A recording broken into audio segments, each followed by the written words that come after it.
Welcome to Bone Bottom at the start of a new playthrough. Hello, Pilby. I am here not to talk to Pilby, but rather to talk to Flick the Fixer, an NPC that a lot of people may have mixed feelings about, but who certainly does build a lot of things for Bone Bottom. One of them being this sign for wish walls.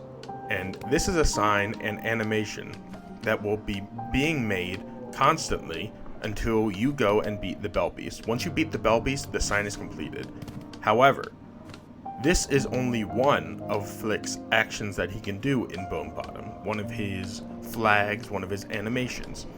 This one means he will stay here and build this sign until the Bell Beast is freed. However, what if we were to do another action? Say, bring the Skull Tyrant here to break the bench that Flick has to fix after it is broken. What if we were able to do that while we still have not freed the Bell Beast? She's gonna be trapped in the silk, and that means Flick can't change his position away from building the sign.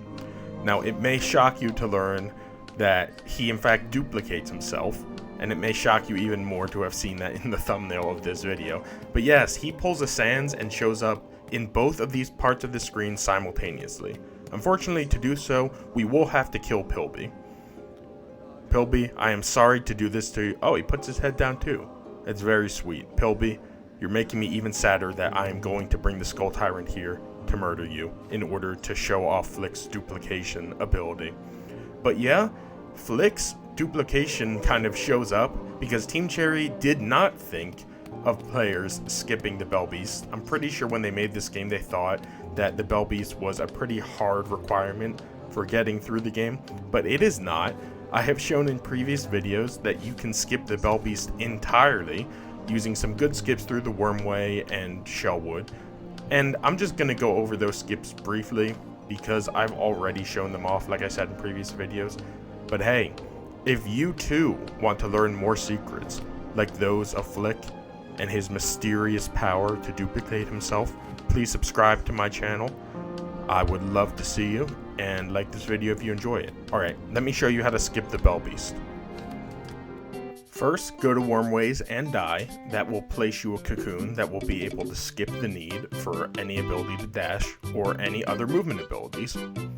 After you get past this hurdle, all that's left in Wormways are a series of jumps, first which can be made with a heal stall, and the second up to that platform at the top right requires a bit more finicky kind of work. You've got to farm up another bar of silk so you can do a heal stall, and that'll land you far enough to grab onto the platform. That is your last thing in the way of getting out of the Wormways. After that, you're free to go in Shellwood, but you're still gonna need the Cling Grip before you can escape. And as I am showing you in fast speed here, you want to taunt this enemy over here so you can skip Sister Splinter. And then you just gotta do the simple everything I'm showing you at this screen here.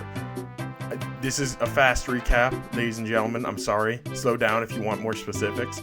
But it'll get you to the Cling Grip eventually. And the Cling Grip is necessary because it's the only way you can get back on the main story path. You do that by going through this Bellway secret area underneath Bellheart.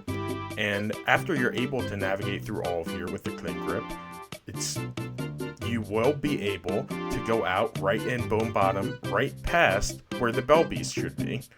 Yes, you are now free to continue the game entirely normally with the Bell Beast not freed, meaning Flick will continue to be working on that sign of his forever at this point. Now, just keep in mind, once you've done this, no Bell Beast means no Bell Beast travel.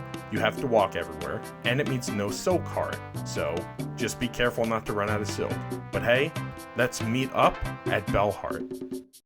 Well, I'm in Bellheart, and I've got everything I'm supposed to have at this point in the game. I have the needle in, I have the cloak, I have the ability to dash, and all of that with no silk heart, so the Bell Beast is still trapped in her prison. And now that I've gotten all of this, I'm perfectly capable of going to kill the Skull Tyrant, and really just bringing it down to Bone Bottom. But if I do that now, I'd kill Pilby. I could always wait till Act 2, but I'm not going to do that. Pilby will die. We will see the Skull Tyrant shortly. and bring him to Bone Bottom. You may have noticed there was no quest to hunt the Skull Tyrant in Bellheart. That's because that quest is normally in Bone Bottom, the place where the wish wall is never being completed, so we'll never be able to get that quest.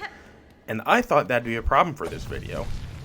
But then I came here, swiftly died to the hardest boss in the game, the Skull Tyrant, and noticed that he is here, even when you don't take the hunting quest to kill him, which is fascinating. I've never killed him without picking up that quest, but it seems that all of the events that lead to the destruction of Bone Bottom can still be completed without you ever completing the quest to hunt the Skull Tyrant. Just by actually hunting the Skull Tyrant yourself, everything works out the exact same way, which is great for my purposes, and is probably the only time that interaction has been helpful to anyone, because I'm the only person who doesn't have access to that quest, because I don't free the Bell Beast.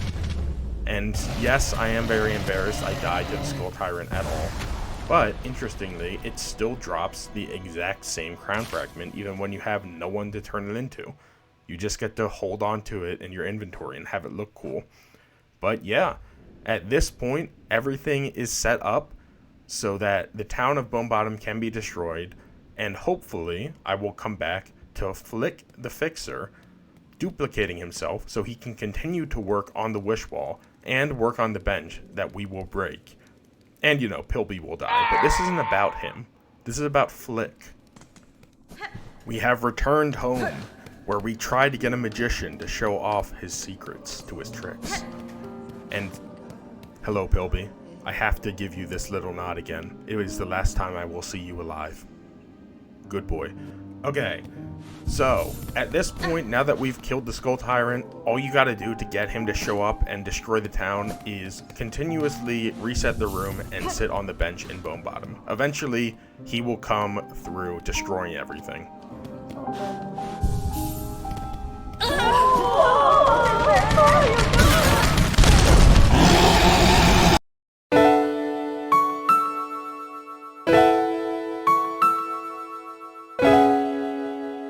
Hey, we finally managed to get the Skull Tyrant to destroy the town. Hooray for us. Now sadly, we can't just leave, because if we leave the screen, I believe the Skull Tyrant will stay here forever. You do have to kill him before the bench and the town will be rebuilt by Flick. So, I just gotta beat this incredibly difficult boss in a quick amount of time again. Hold your applause, dear viewer. I know it's very impressive watching a gamer of this magnitude do his work. But yeah, we have managed now to get the town in a state where Flick will be fixing the bench for us now that we've beaten the Skull Tyrant. However,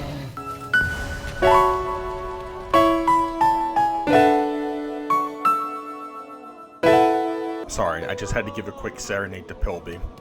I didn't ignore him, I just was busy beating the monster. And like I said, this video isn't about him. He's dead now, but that's not my problem. Flick, I see you're back fixing the wish wall. Thank you so much for your work. Now, let me see about this bench that was destroyed recently. Flick, I thought you were fixing the wish wall. What are you doing there? What?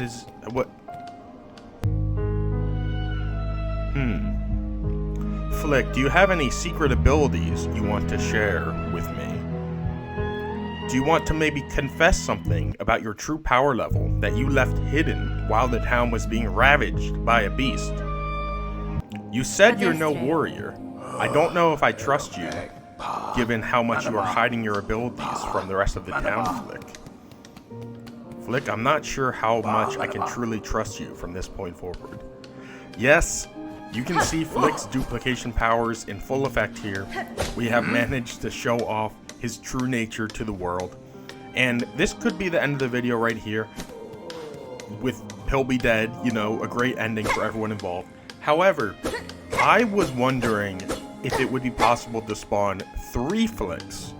You see, there is also a state where Flick can be in, where he can accept a delivery request from Tip and Pill. So I'm gonna go get a delivery and a monster. I've reverted to a save before the town was destroyed, and I've gone all the way to Act 2, because that is what is needed to get Tip and Pill together. And you have to get them both together in order to start their delivery quests. But now that I have both of those brothers back in each other's arms, and the ability to deliver items to Bone Bottom, I can deliver an item to Bone Bottom while having the town destroyed by the Skull Tyrant, which could, in theory, make 3 Flick spawn. It could, in theory, do that if I had the ability to deliver supplies to Bone Bottom. Maybe I can get lucky and come back, and the Bone Bottom supplies will be there to deliver. That's how that works, right? I just have to save and quit, and that'll reset everything? Guys, it's not how it works. I gotta make a delivery. This stupid game ruining all the videos I'm trying to make with these supply deliveries. Well, once you've completed whatever other supply delivery requests are clogging up Tip and Pill's quest list, then you will be finally graced with the ability to do the tutorial delivery mission to Bone Bottom. Thank you so much, Team Cherry, for making it possible for the easiest delivery mission to be locked out of your first time delivering. Lovely. Anyway, at this point, all that you really need to do is get down to Bone Bottom without being so bad at the game that you get hit 5 times in a row and have your items break. And while that is a monumental task in its own right, that's really not even the main concern you have. Hopefully you're good enough at the game that you can get to Bone Bottom only getting hit once or not getting hit at all. Because once we get down there, we need to immediately summon the Skull Tyrant to destroy the bench if we want to spawn 3 Flicks at once. And if we want to do that, and I assume you do, given that you clicked on this video about Flick's duplication, then you gotta beat the Skull Tyrant with getting hit as little as possible. Ideally, you want to no-hit him, because you're gonna be carrying this equipment. If you want to just go down there and give this item immediately to Flick, then we're never going to be able to see if he duplicates himself a 3rd time once we have him fixing the bench, fixing the wish wall, and trying to pick up a delivery. So basically, it's time to lock in. It's time to make sure you're not getting hit, which is why I am cloaking so frequently. I don't want to take fall damage, and I don't want to get hit by the enemies that you really can't see when you're falling down here. But now that you've made it to Bone Bottom with minimal to no damage taken, it's time to farm for a monster. And hey, we found our monster. And this is the timeline where Pilby survived, so good for him. He gets to keep on living another day longer in Farloom, where frankly, it's a miracle to live 1 day for any bug in here. But like I said, you gotta make sure that you're not getting hit against the Skull Tyrant if you don't want your equipment to spontaneously explode in your arms. And once it explodes, we're not gonna be able to prove that Flick is a secret warlock with the ability to save all of Farloom if he wanted to. But he doesn't, because he's lazy, and or he only cares about construction work. Which, I mean, fair enough, man. You got a hobby, you got something you enjoy doing. Maybe you don't want to kill Grandmother Silk. It's not like it's massive damage is being done every day. That could be easily solved by use of your myriad combat abilities you are hiding from all of us. But what do I care? I'm just the protagonist of this game. I don't have to worry about what everyone else is doing with their lives. Anyway, the town is once again destroyed. Flick should once again duplicate himself to work on the wish wall and work on the bench. You can see this is successfully done. However, I don't see a 3rd Flick to pick up the Bone Bottom supplies I have for him, which is odd. If I talk to the Flick here, he gives me the normal post-attack dialogue where he talks about rebuilding. But it appears that there is not a 3rd instance of Flick, because every instance of Flick has the dialogue that can be appended to whatever he was saying previously to accept the supplies. So it appears that the supply delivery is never a separate event for characters. It is simply something that can be applied to anyone you're talking to. So I imagined if I talked to the Wishwall Flick, he would have also accepted the supplies at the same time. So sadly, I don't believe it's possible to duplicate Flick more than once across the screen. Not that duplicating yourself once is not impressive or crazy. Flicks. I want the canon lore explanation for my lore experts out there how this is possible. Sans does this in Undertale, and we get kind of lore explanations with Sans. So all that means is Team Cherry must be thinking the exact same way when creating these unintended effects. Thank you everyone for watching me expose Flick for the truly powerful being he is. Have a good day, everyone.